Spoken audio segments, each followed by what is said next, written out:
Station Houston on Space to Ground 2. You like the framing? Are you ready for the event?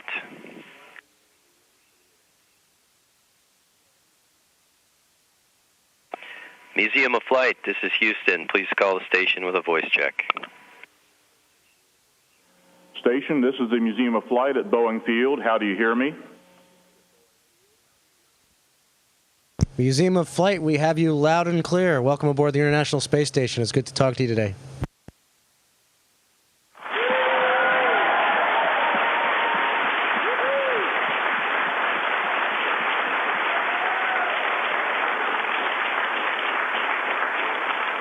Ladies and gentlemen, it is my sincere pleasure to introduce members of Expedition 28 coming to us live from the International Space Station. Let's start the questions.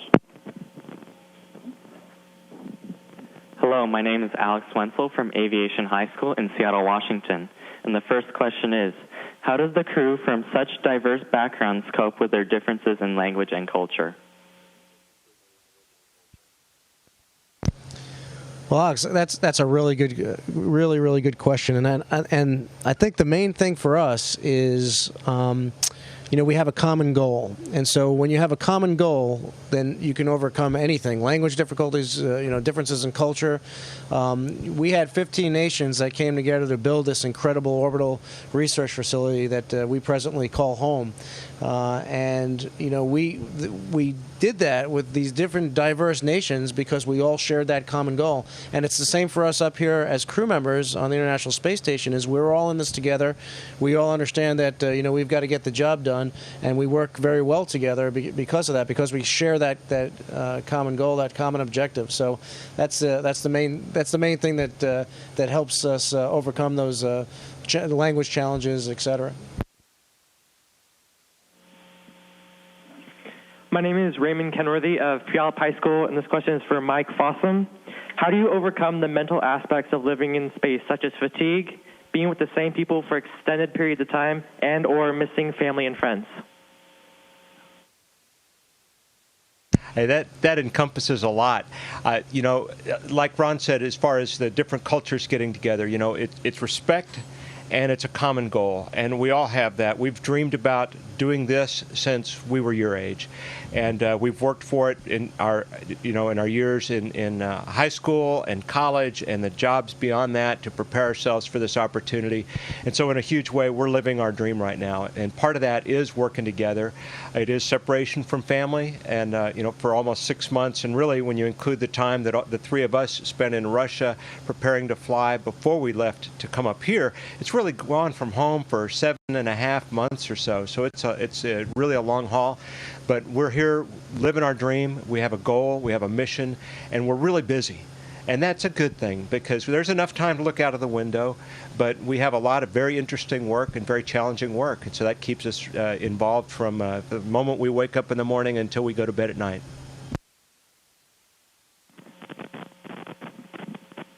Hello, my name is Kirsten Ma. I'm from Ingram High School in Seattle, Washington, and my question is for Satoshi Furukawa. Does the crew eat meals together, and how do you decide what to eat? Okay, that's a good question. We do. U.S. segment crew members eat meals together unless we are very busy. We each eat breakfast in the morning because in the morning we are very busy. And here are some food examples. Tortilla, chocolate pudding. That doesn't look like tortillas. And we can take whatever we like from the containers. And sometimes we eat our favorite food, and sometimes we need to eat something we like a little because we need to pay attention to a nutritional balance. Plus, we can open a new container only after emptying the current one. And we, together with Russian crewmates, eat meals together several times a week. And we sometimes exchange U.S. and Russian food and enjoy meals.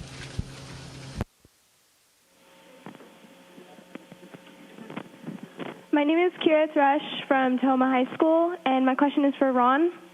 If any technology, medical or mechanical, could be developed to make training and transition from Earth to space easier, what would you use it for and why?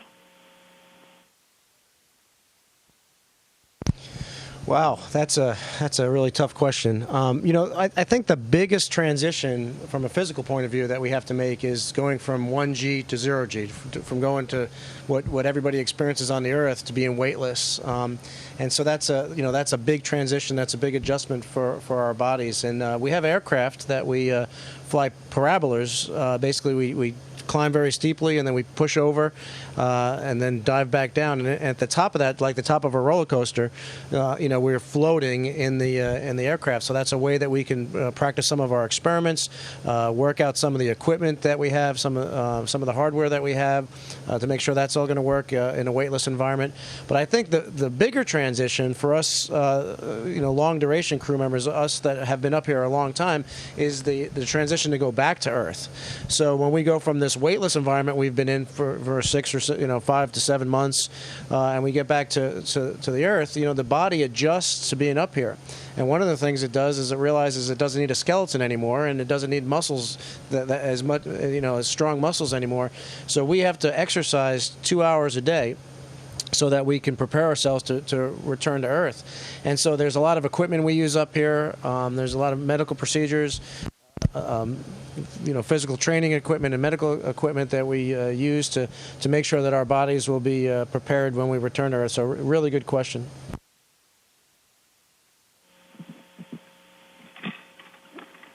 Hi, my name is Jeremy Stroming from Liberty High School in Issaquah, Washington, and my question is for Mike. Even after all your preparation for your mission, is there anything that surprised you about the space station or living in space in general? Hey, Jeremy, that's a great question. For me, I had 2 space shuttle missions before this. Each of them, they were about 2 weeks in duration, so I'd had a total of a month in space before I arrived here to live on the space station for almost 6 months. I thought I knew all about living and working in space, and it amazed me how much I've learned about just how to move. When you first get here, you're really clumsy. You're bumping into things. You have a hard time controlling your body. And you see us now. I mean, we're not really standing here. We're floating. And I can take Satoshi, and I can lift him up, and I can pull him down and move him around. But you're using your feet to grab onto things, and you're looping your feet underneath handrails and other things to hold on. And just how much more smoothly I can move through. And after being up here, 3 months already, I can feel, myself moving more smoothly through the space station. It's still hard to work on things. I like working in the garage and working with tools, and I lay everything out, and I've got the parts out and my tools out. And here, it's just hard because everything's floating, and you have to relearn how to work on things. So for me, that's the biggest challenge.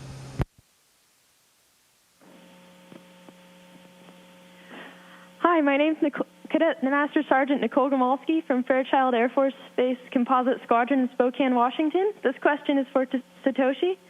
Sir, if you were to select the most beautiful place on Earth based on what you see from orbit, where would that be?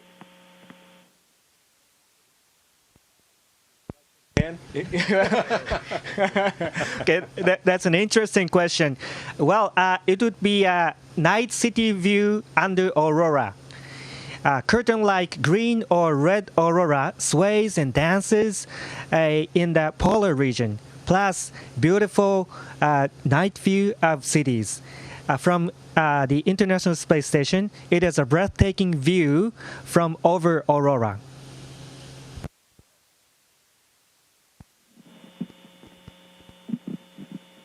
Hi, my name is Karn Singh from Aviation High School, Seattle, Washington, and this question is for Ron. How does the Earth-based preparation for performing experiments in space differ from their performance in space? Well, one of the challenges that we face is, our training sometimes is very, very long before we actually do the experiments on orbit, and sometimes we don't even know exactly what experiments we're going to do before we leave. So that's part of utilizing and getting the most use out of this facility that we have up here is to be flexible. And so instead of training for specific experiments, a lot of times we get skills on how to do a series of different types of experiments. And so that's one of the big things we do on the ground is we learn about the different experiment racks that we have. We've got combustion facilities, we've got protein crystal growth facilities, fluid experiment facilities, a whole big wide variety of different type of experiments that are conducted on board here. And so we have to be a little bit familiar. I mean, we're not the experts in all these different experiments, but we have to have a basic knowledge of all of them. So that's kind of the approach that we take, is to get a broad knowledge of all the different type of experiments that we could possibly perform while we're up here. Great question.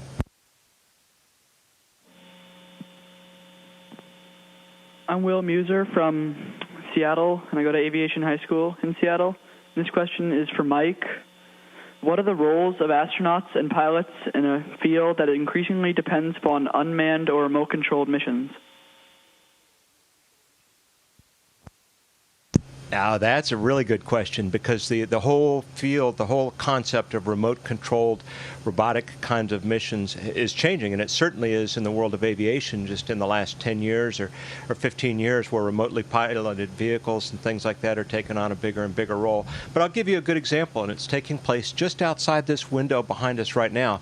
There's a special purpose dexterous manipulator, a very, very complicated tool. It's a wonderful tool, and it's over the course of 2 days here, it's changing out a power switch. It's kind of a complicated little power control box.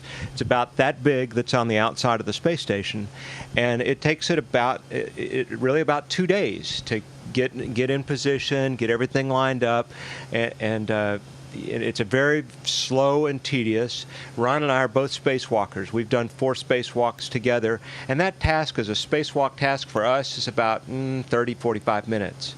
So, that's kind of the difference, is that the human in the loop can really understand, feel it, make decisions, and adjust very rapidly. And our ability to get the robots to control that way is still in process. And there's always the value for getting human eyes and human hands and a human brain in the middle of the problem and the challenge. Now, there's some places where that's not appropriate. We're glad to have the robot outside. It doesn't look like a robot. That's not Robonaut that you might see on the news. But we're glad to see the robotic manipulator outside that's doing that job, because it's risky doing the spacewalks too, and this is a perfect task for it to do. But it's an example where if speed was important, you'd be sending the 2 of us outside to do it instead.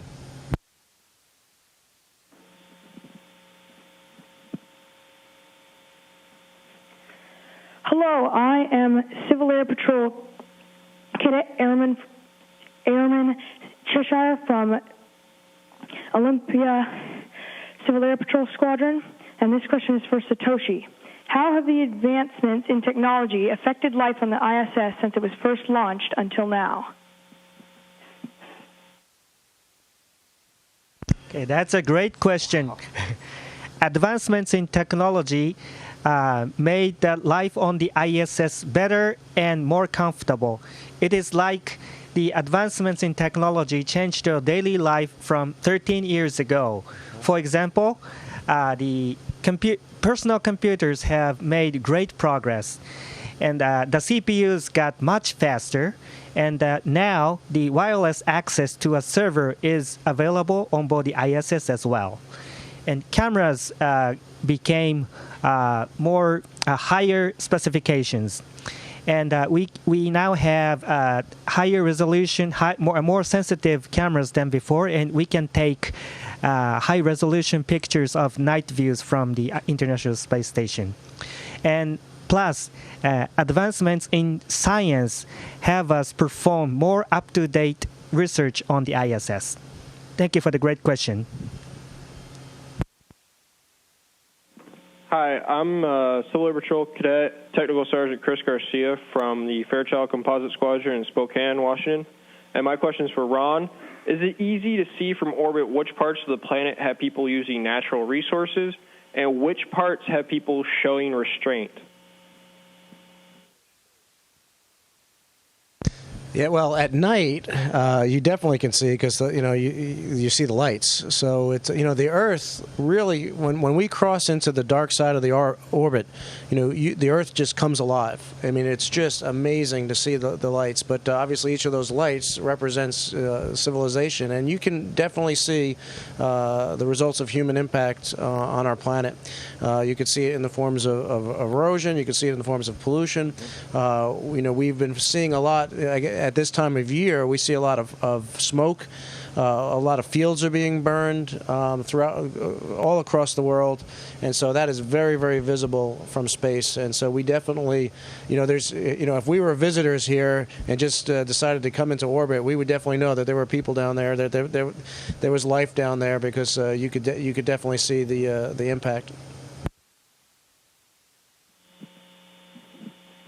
Hi, my name is Max Wasser. I go to Ballard High School in Seattle. This is for Mike. What advice would you give to a high school student who wants to become an astronaut and work aboard the ISS?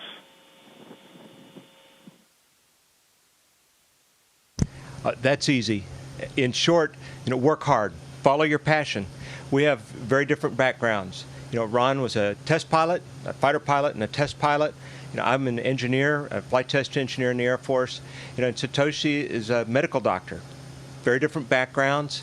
And the astronaut corps and cosmonaut corps are made up of people from a lot of different backgrounds. There's no one specialty that says, okay, that's what you do to be a crew member in space. We have different kinds of people with different science backgrounds, engineering backgrounds, some military, many not military, some pilots or other flyers, and many not. So there's lots of different backgrounds. The key thing is follow your passion. Don't go be an astronautical engineer because you think that's got astronaut in it. It doesn't. If you're really interested in metals and strengths of materials and stuff, go be a metallurgist or a mechanical engineer and be the best at whatever it is that you choose to do, because that's what really is important, is standing out as one of the best in your field. You can only be the best if you're passionate about it, if you're following something that you really want to do. Then you can be the best, and you're going to stand out in that career field and give you a shot at this one. There's no guarantees, but you're also going to enjoy the ride a lot more than doing something you don't really want to do. So enjoy the ride.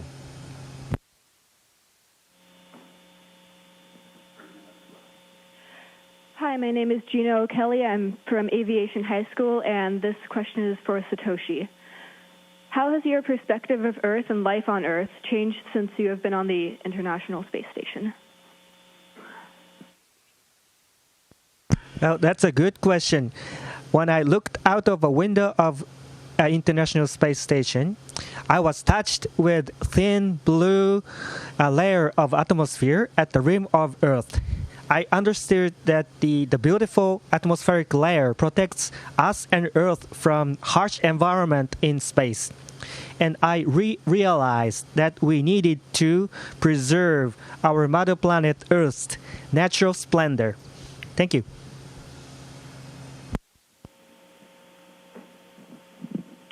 My name is Surbi Ghadia. I'm from Aviation High School in Seattle, Washington, and my question is for Ron.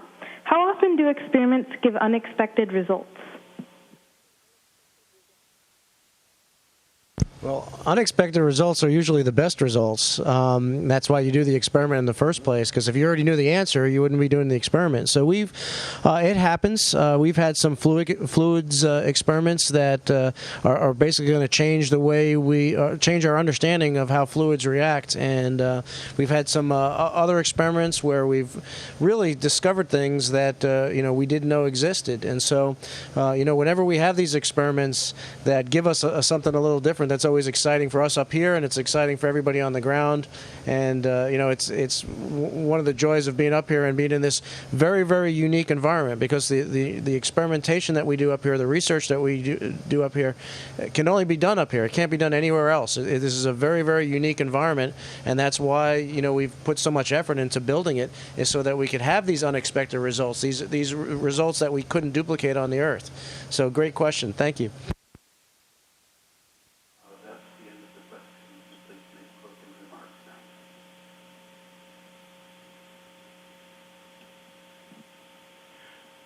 We certainly want to thank the crew of Expedition 28 for welcoming us aboard the International Space Station today. And more importantly, I want to thank all of you as well for being here and sharing with us this very special event. I want to mention also that there will be additional space-related activities and presentations in the side gallery and the Murdoch Theater between 11 o'clock today and 1 p.m. So thanks very much, and let's show our appreciation to the crew of Expedition 28.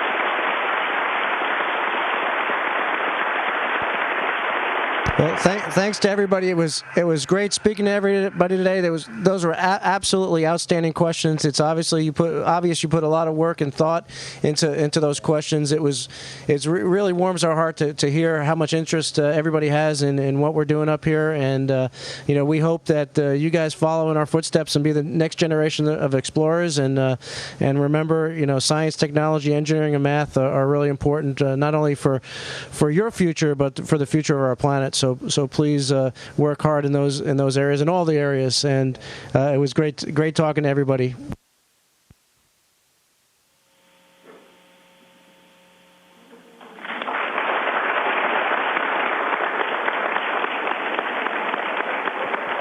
Station, this is Houston ACR. That concludes the event. Thank y'all. Thank you to the Museum of Flight, and ISS will now be resuming operational space-to-ground communications.